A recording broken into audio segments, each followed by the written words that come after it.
আসসালামু আলাইকুম।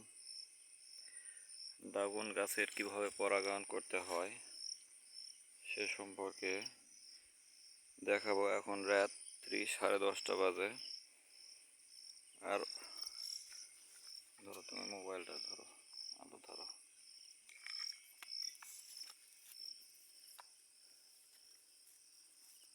এই ফুলের পরাগায়নের জন্য এরকম একটা তুলি, একটা পিরিচ সাথে নিলাম। তুলি দিয়ে পরাগ রেণুগুলো পিরিচে সংগ্রহ করার পরে সে পরাগ রেণুগুলো একত্রিত করার পরে সেটা এইভাবে সুন্দর করে দিয়ে দিলেই পরাগায়ন সম্পন্ন হবে। আশা করছি এইভাবে রাত 10টা পর 11টা এরকম সময় পরাগায়ন করলে পরাগায়ন মিস হওয়ার তেমন কোনো সম্ভাবনা থাকে না। কারণ অনেকেই ভুলবশত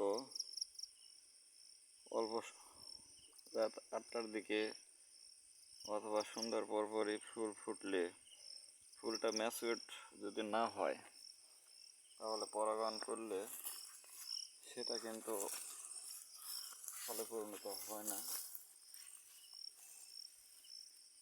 তাই এই ফুলটাকে গভীর রাতে পরাগায়ন করে দিলে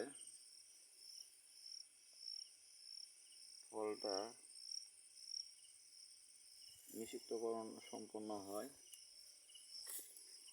আমি এই ভিডিওর মাধ্যমে দেখানোর চেষ্টা করলাম।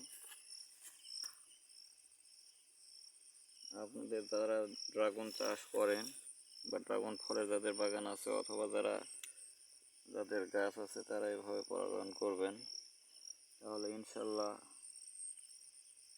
সমস্ত ফুল থেকেই ফল পাওয়া যেতে পারে। আর আবহাওয়া যদি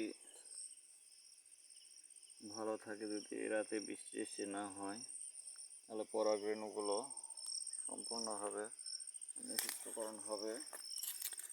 এর ফলে এই ফুলগুলো